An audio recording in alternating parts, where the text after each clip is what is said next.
Alright, welcome back to another episode of Stitch Method. This one's going to be a really short one because my throat is on fire. I still got to make some videos for you guys. This one's going to be about how to spice up your chord progressions to make them more interesting. And, a lot of people, when I took a poll about what you guys wanted to learn, there was a lot of people who want to learn about improvisation, some people who want to learn about chords. And my belief is the stronger your chord structure, the better your improv will be. So this isn't just a lesson about chord progressions per se, it's about writing a chord progression and being forced to improvise over it. So I'm going to attack it from the chord end. And so what we're going to do is today we're going to talk about how to get your chord progression a little bit more spicy by putting in two dominant chords. And the question is, well, what dominant chords? Now, if you've been watching Stitch Method for a while, or if you've been playing guitar, or you know some theory, you know that the 5 chord of any key can be played as a dominant chord. So I'm going to do this in A, and we'll talk about the first, obvious dominant chord. So in A, the notes are A, B, C sharp, D, E, F sharp, G sharp, and back to A.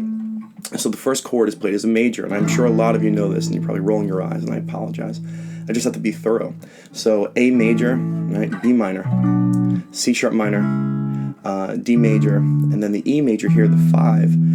We usually, if you want to, can play it as a 7th chord, and that helps put a little bit of punch into your songwriting. There are plenty of songs that the 5 will be major, and then right before it goes to a chorus, they'll turn it into a 7th chord. And then the 6th chord is minor, and the 7th chord is diminished.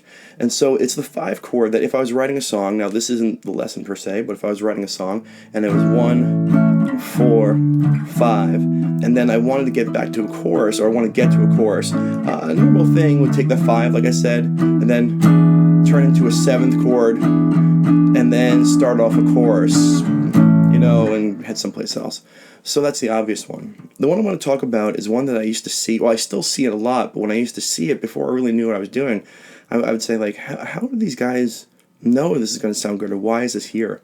And that chord is the 3rd chord, played as a 7. Now, in the key of A, it's A, B minor, and C sharp minor would be the 3rd. Excuse me.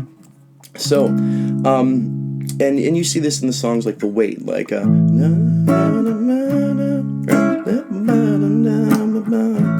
and that's the right thing to do. That's pure in key writing. But I see a lot of times where the 3 chord is played as a 7th chord. And if you listen to the sound really quickly,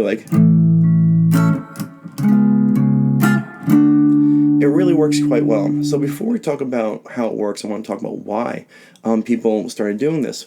Well, the answer itself is probably longer than the explanation of why it works. Well, I think you know what I'm saying. So in music, you have 1s, 4s, and 5s, and they like to travel together. And the 1, 4, and 5 of A is A, D, and E, and you see a lot of songs with A, D, and E.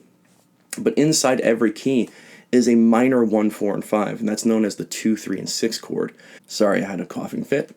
Here we go. So if I start on the 6th chord of A, which would be F sharp minor, all right, and you play it here. That's the 6th. 1, 2, 3, 4, 5, 6. It's relative minor. You can see my relative minor video if you need to. The 4 chord, 1, 4, 5 of that, F sharp, B, and C sharp. Well, those are the minor chords in the key of A. F sharp minor, B minor, and C sharp minor. And if you listen carefully, here they are. I'll show you. Here's A major. There's the B minor. That's the 2. There's the C sharp minor. That's the 3, 4, 5, and 6, the F sharp minor. So the 6, 2, and 3 chord is a natural minor 1, 4, and 5 within the key. And I hope this all makes sense. Maybe I'll put some graphics up there to help out. So if you were in a key and you want to play a 1, 4, 5 that's happy, you play the 1, 4, and 5. If you want to play a quote-unquote 1, 4, 5 that's sad, you play the 6, the 2, and the 3. And that is a very common way that you can write a sadder song in a key. And I hope this is making sense so far. Now, if you have seen, now a lot of this, I'm saying if you have seen, if you see my minor blues quick study, and I'll try and link that in the video below, you'll see that in the minor blues, you're using these minor 1s, 4s, and 5s. And if I was using it in F sharp blues minor, I play F sharp minor, you would definitely see a B minor. But what you're going to see on the turnaround on the 5 chord is you're going to see the C sharp 7, because in the blues, the most properly sounding chord to put on that 5, on that moment, is a 7th chord. So usually in the blues it would be F sharp minor, and play a nice gentle one, then a B minor, right? And then back to an F sharp minor, and then it'd be C sharp 7. Oh, really? Went to a major chord, and again here it is on the turnaround. It's usually on the turnaround. Again, I'm a little sick, right? So that 7th chord, which is placed on the minor 1, 4, and 5, works its way back into the key, where people would say, well, in this key, if I was playing minor, I would play a C sharp dominant chord instead of the C sharp minor. So what happens is it's very versatile to say, okay, 1, 2, 3 minor, or 3 is a 7th, and then 4, 5, and 6, and you can get to your 7th chord if you wish. But let's just talk about a couple things. I'm gonna get some medicine for my throat, and I'll be right back. All right, I'm back. Let's see how well it works. All right. So hopefully, if I'm doing my job, you understand that the major 1, 4, and 5, A, D, E, and in that key, the minor 1, 4, and 5 would be F sharp minor, B minor, and C sharp minor. And in the blues, on the turnaround chord, which I improperly said earlier, it's usually on the turnaround chord, right on the turnaround chord, where you bring in the minor 5 as a dominant 7th chord. And you'll see it in my minor blues quick study. And again, so that comes into play when you want to write something, and in a key, now you have some options. You have 1 as a major, 2 as a minor, 3 as a minor, or 3 as a 7th. And then 4, 5, 6 minor, and a minor 7 flat 5 for the 7th chord if you like to put those guys in. All right, back again. Another coughing fit. I apologize. All right, so the little bonus section here is, well, how do we use this? Like, how do we use this new knowledge of this new chord to fit into our songwriting? Well, if you pay attention, if you're looking, this is it would be a minor, and there's your minor third. But when you make it a 7th, now we have a major third right there. And this guy likes to pull on up to the 4, up to this guy. Well, not the 4 chord. I gave something away. This guy likes to pull up to this note here.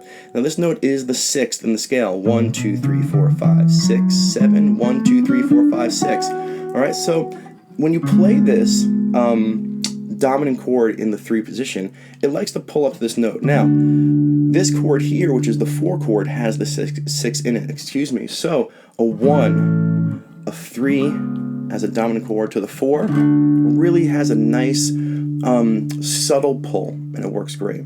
Now, what other chords have a 6 in it? Well, a 6 chord has it. And in this case, in the key of A, the 6th chord, relative minor, F sharp minor.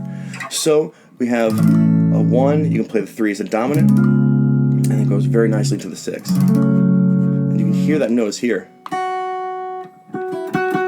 So it has this nice, but all right, so you can use that if you're going into a chorus that has the F sharp minor. The last chord I want to talk about is the 2 chord. The 2 chord is 2, 4, and 6 of a scale. 2, 4, and 6. So if you have the dominant, you can go into your 2 chord, which is B minor. So these guys like to move, the dominant chords, the dominant 3 chord likes to move into the 4 chord, the 6 chord, and the 2 chord. And it provides a lot of movement, and that's based on that minor blues study that we did. So if you're writing a song, chances are you can sit and play the minor third, and then when you want to get to a chorus, you can spice things up and put it in there. And when you do this, you can do this in any genre of music. I see it a lot, of course, in the Beatles. I see it a lot in Americana country. I see it a lot in Americana in the Grateful Dead. So, in any sort of songwriting, so I hope I did my job. The 3 chord, instead of being minor, can also be your dominant 7th. And use it wisely. You don't have to use it based on theory. You can just use it if you like it. But that's why it works. So I hope that this helps spice up some of your chord progressions. And then we can talk about soloing over it later. Again, thanks for joining in. Sorry I'm sick, but I hope you enjoyed it. And see you. Oh yeah, last thing is the new format. I should have mentioned this in the beginning. The new format, I'm going to address any questions from today and tomorrow when I launch this in my live YouTube stream, which is Thursdays, 7:30 Eastern Standard Time. If you want to get notified, just make sure when you subscribe, you click the bell icon. That's important. And I'm going to link that live feed after it happens in the description box below this video, so it's easy to find. That's a new format. The live feed itself will not be available like as a video on my video stream. It will be linked in the description box below each video about 2 to 3 days after I launch this one. So I'm going to launch this. You can ask any questions you want in the comments. We'll address that in our live party, and then I will link that live party down below in case you are watching this for the first time and you want to see what the review was like live. Alright guys, hope that all made sense. Thanks for being with me. I hope that my throat didn't ruin this video. Go get some cool chord progressions underneath your fingers and make some millions, will ya? Bye.